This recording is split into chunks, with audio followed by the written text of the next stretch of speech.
வணக்கம். ஆகாஷவாணி மாநில செய்திகள் வாசிப்பவர் புனிதராஜ். தலைப்புச் செய்திகள். இந்தியாவில் தயாரிப்போம் திட்டத்தின் கீழ் ரயில்களுக்கான சக்கரம் தயாரிக்கும் பணிகளை மத்திய அரசு உள்நாட்டிலேயே மேற்கொள்ளும் என்று ரயில்வே அமைச்சர் திரு அஸ்வினி வைஷ்ணவ் தெரிவித்துள்ளார்.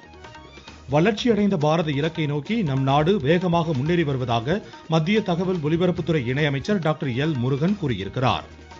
ஈரோடு கிழக்கு சட்டப்பேரவை தொகுதிக்கு அடுத்த மாதம் 5ஆம் தேதி நடைபெற உள்ள இடைத்தேர்தலுக்கான வேட்புமனு தாக்கல் இன்று தொடங்கியது.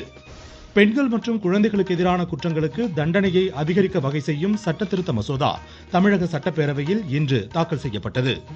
தோஹாவில் சர்வதேச டேபிள் டென்னிஸ் மகளிர் ஒற்றையர் காலிறுதிக்கு முந்தைய சுற்றில் இந்தியாவின் ஸ்ரீஜா அகுலா சீன வீராங்கனையை தற்போது எதிர்கொண்டுள்ளார்.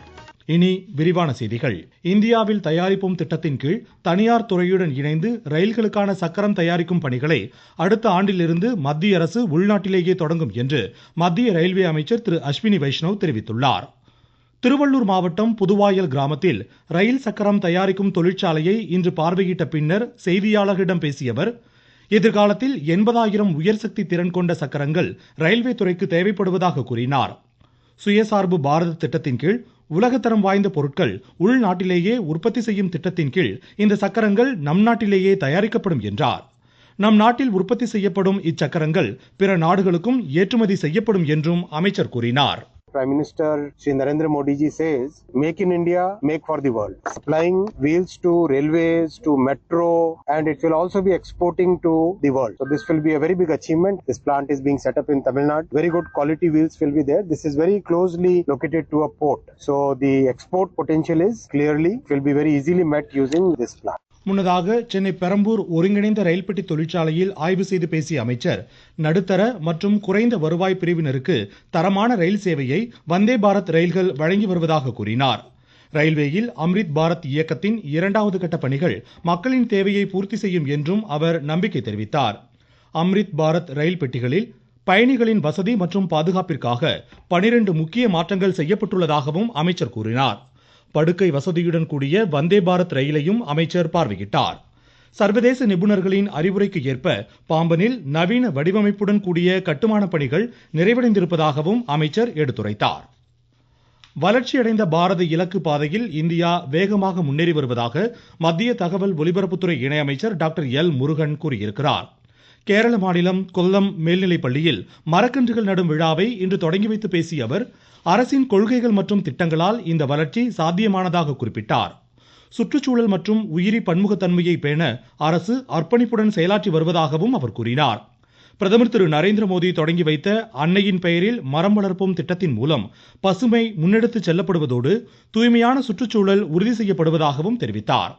2070ஆம் ஆண்டிற்குள் கரியமில வாயு வெளியேற்றத்தை முற்றிலும் நிறுத்துவதற்கான நீண்டகால செயல்பாட்டை அரசு வகுத்துள்ளதாக டாக்டர் எல் முருகன் தெரிவித்தார்.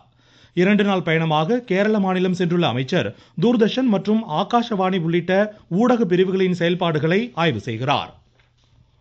ஒடிசா மாநிலம் புவனேஸ்வரில் நடைபெறும் 18வது வெளிநாடு வாழ் இந்தியர்கள் மாநாட்டின் நிறைவு நாள் நிகழ்ச்சியில் குடியரசுத் தலைவர் திருமதி திரௌபதி முர்மு இன்று உரை நிகழ்த்துகிறார். இந்நிகழ்ச்சியில் கலந்து கொள்வதற்காக புவனேஸ்வர் சென்ற குடியரசுத் தலைவரை மத்திய அமைச்சர் டாக்டர் எஸ் ஜெய்சங்கர் உள்ளிட்டோர் வரவேற்றனர்.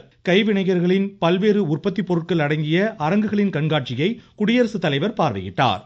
சமூக சேவை, மனிதநேயம் உள்ளிட்ட பல்வேறு பிரிவுகளில் சிறப்பாக பங்காற்றிய வெளிநாடு வாழ் இந்தியர்களுக்கு விருதுகளை வழங்கி குடியரசுத் தலைவர் கௌரவிக்க உள்ளார். டெல்லியில் 70 சட்டப்பேரவை தொகுதிகளுக்கு அடுத்த மாதம் 5ஆம் தேதி நடைபெறும் ஒரே கட்ட தேர்தலுக்கான அறிவிக்கை இன்று வெளியிடப்பட்டதை தொடர்ந்து வேட்புமனு தாக்கலும் இன்று தொடங்கியது. இத்துடன் ஈரோடு கிழக்கு சட்டப்பேரவை தொகுதிக்கும் அடுத்த மாதம் 5ஆம் தேதி நடைபெற உள்ள இடைத்தேர்தலுக்கான வேட்புமனு தாக்கலும் இன்று தொடங்கியது. மனுக்களை தாக்கல் செய்ய வரும் 17ஆம் தேதி வரை கால அவகாசம் வழங்கப்பட்டுள்ளது. வரும் 18ஆம் தேதி அவை பரிசீலிக்கப்படுகின்றன. மனுக்களை திரும்ப பெற வரும் 20ஆம் தேதி கடைசி நாளாகும். இதனிடையே தமிழ்நாட்டில் பொங்கல் விடுமுறையை முன்னிட்டு இன்றும் வரும் 13 மற்றும் 17 ஆகிய தேதிகளில் மட்டுமே வேட்புமனு தாக்கல் நடைபெறும் என்று தெரிவிக்கப்பட்டுள்ளது. வாக்குகள் அடுத்த மாதம் 8ஆம் தேதி எண்ணப்படுகின்றன.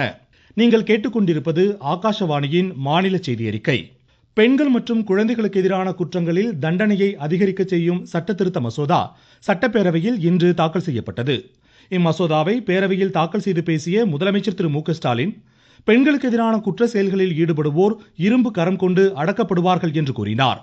பெண்களுக்கு பாதுகாப்பான மாநிலமாக தமிழகம் திகழ்வதாகவும் அவர் தெரிவித்தார். பெண்களுக்கு இழைக்கப்படும் பாலியல் வன்கொடுமை என்பது யாராலும் மன்னிக்க முடியாத குற்றம். இத்தகைய குற்றங்களுக்கான தண்டனை மேலும் கடுமையாக்குவதற்காக பிஎன்எஸ் மற்றும் பிஎன்எஸ் சட்டங்களில் மாநில சட்ட திருத்தத்திற்கும் தமிழ்நாடு 1998 ஆண்டு பெண்ணிற்கு துன்பம் விளைவித்தலை தடை செய்யும் சட்ட திருத்தத்திற்கும் சட்ட முன்வடிவுகளை பேரவையின் ஒப்புதலுக்காக முன்வைக்கிறேன். அனைத்து உறுப்பினர்களும் இதற்கு ஒப்புதல் அளிக்க வேண்டும் என்று கேட்டு அமைகிறேன். பாலியல் குற்றங்களில் தொடர்ந்து ஈடுபடும் குற்றவாளிகளுக்கு 14 ஆண்டுகளுக்கு குறையாமல் சிறை தண்டனை அல்லது மரண தண்டனை விதிக்க இம்மசோதா வகை செய்கிறது.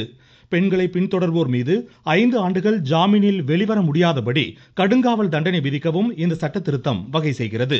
தமிழ்நாட்டில் தூய்மை பணியாளர்களுக்கு நவீன கருவிகள் வழங்கப்பட்டு அவர்களை தொழில் முனைவோராக மேம்படுத்துவதற்கான திட்டம் செயல்படுத்தப்படுவதாக மாநில நகராட்சி நிர்வாகத்துறை அமைச்சர் திரு KN நேரு தெரிவித்துள்ளார். சட்டப்பேரவையில் கேள்வி நேரத்தின் போது இதனை தெரிவித்த அவர், இதன் மூலம் அவர்களுக்கு நிரந்தர வருவாய் கிடைத்து வருவதாகவும் 7 ஆண்டுகளில் 500 கோடி ரூபாய் மானியம் வழங்க வழிவகுக்கப்பட்டுள்ளதாகவும் தெரிவித்தார். காப்பு காடுகளில் இருந்து 3 கிலோமீட்டர் தூரத்திற்கு வெளியே வரும் காட்டு பன்றிகளை சுட்டுக் கொல்ல விவசாயிகளுக்கு அனுமதி அளிப்பது குறித்து அரசு பரிசீலிக்கும் என்று மாநில வனத்துறை அமைச்சர் திரு க பொன்முடி கூறியுள்ளார். சட்டப்பேரவையில் வன விலங்குகளால் பொதுமக்களுக்கும் விவசாயிகளுக்கும் ஏற்படும் பாதிப்புகள் குறித்த கவன ஈர்ப்பு தீர்மானத்திற்கு இன்று பதிலளித்து பேசிய அவர், தற்போது அந்த அதிகாரம் வனத்துறை அதிகாரிகளுக்கு மட்டுமே இருப்பதாக கூறினார். கேள்வி நேரத்தின் போது வெளியான மேலும் சில தகவல்கள். சென்னை மாநகராட்சியில் புதைவழி மின்தடம் பணிகள் நடைபெற்று வருவதாக மாநில மின்துறை அமைச்சர் திரு செந்தில் பாலாஜி கேள்வி நேரத்தின் போது தெரிவித்தார். போக்குவரத்து நெரிசலை தவிர்க்க மும்பையில் உள்ளதை போல அடல் சேது பாலம் தமிழ்நாட்டில் அமைக்க அரசு திட்டமிட்டுள்ளதாக மாநில பொதுப்பணித்துறை அமைச்சர் திரு ஏவ வேலு தெரிவித்துள்ளார். தமிழ்நாட்டில் வரும் ஏப்ரல் மாதம் முதல் 500 புதிய மின் பேருந்துகள் பயன்பாட்டிற்கு வரவுள்ளதாக மாநில போக்குவரத்து துறை அமைச்சர் திரு சிவசங்கர் தெரிவித்துள்ளார். வைகுண்ட ஏகாதசி பெருவிழாவின் முக்கிய நிகழ்ச்சியான பரமபத வாசல் திறப்பு இன்று வைணவ ஆலயங்களில் பக்தி சிரத்தையுடன் வெகு விமரிசையாக நடைபெற்றது. 108 வைணவ திருத்தலங்களில் முதன்மையானதும் பூலோக வைகுண்டம் என்று போற்றப்படுவதுமான ஸ்ரீரங்கம் அருள்மிகு அரங்கநாத சுவாமி திருக்கோவிலில் இன்று அதிகாலை மணி 5:16க்கு நம்பெருமாள் ரத்தின அங்கி, பாண்டியன் கொண்டை, கிளி மாலை உள்ளிட்ட திரு ஆபரணங்களுடன் பரமபதல் வாசல் வழியாக எழுந்தருளியதாக எமது செய்தியாளர் தெரிவிக்கிறார். உற்சவர் நம்பெருமாள் அதிகாலை 4:15 மணி அளவில் ரத்தின அங்கி, பாண்டியன் கொண்டை, கிளிமாலை உள்ளிட்ட பல்வேறு சிறப்பு திரு ஆபரணங்கள் அணிந்து மூலஸ்தானத்திலிருந்து தங்க பல்லாக்கில் எழுந்தருளி சரியாக காலை 5:16 மணி அளவில் சொர்க்கவாசல் திறக்கப்பட்டது. நம்பெருமாள் பக்தர்கள் புடைசூழ சொர்க்கவாசலை கடந்து ஆயிரங்கால் மண்டபத்தில் உள்ள திருமாமணி மண்டபத்தில் எழுந்தருளினார். நள்ளிரவு வரை பக்தர்களுக்கு சேவை சாதிப்பார். ஸ்ரீரங்கம் முழுவதுமே விழா கோலம் பூண்டுள்ளன. வாகனம் போக்குவரத்து மாற்றம் செய்யப்பட்டுள்ளன. ஸ்ரீரங்கத்திலிருந்து கதிரவன். மாநிலம் முழுவதும் உள்ள சென்னை திருவல்லிக்கேணி பார்த்தசாரதி, திருவாரூர் ராஜகோபால சுவாமி, திருவள்ளூர் வைத்திய வீரராகவ பெருமாள், மாமல்லபுரம் ஸ்ரீதல சயன பெருமாள் உள்ளிட்ட வைணவ திருத்தலங்களிலும் சொர்க்கவாசல் திறப்பு இன்று கோலாகலமாக நடைபெற்றது. சிவகங்கை மாவட்ட ஆட்சித்தலைவர் அலுவலகத்தில் பாரம்பரிய முறைப்படி பொங்கல் விழா நடைபெற்றதாக மாவட்ட மகளிர் திட்ட அலுவலர் மரியா தெரிவிக்கிறார். இன்று சிவகங்கை மாவட்டத்தில் அனைத்து அலுவலகங்களிலும் பொங்கல் விழா சிறப்பாக கொண்டாடப்பட்டு வருகிறது. பாரம்பரிய முறைப்படி தமிழர் திருநாளை புது பானை, புது அரிசி வைத்து அனைவரும் இணைந்து வீட்டில் மட்டுமன்றி அலுவலகத்திலும் ஒன்றிணைந்து கொண்டாடுவது மனதிற்கு மிகுந்த மகிழ்ச்சி அளிக்கிறது. நாகை மாவட்டத்தில் தேசிய சாலை பாதுகாப்பு மாத விழாவையொட்டி தலைக்கவசம் அணிந்து இருசக்கர விழிப்புணர்வு பேரணியை மாவட்ட ஆட்சித்தலைவர் திரு ஆகாஷ் இன்று தொடங்கி வைத்தார். இதுகுறித்து எமது செய்தியாளர்.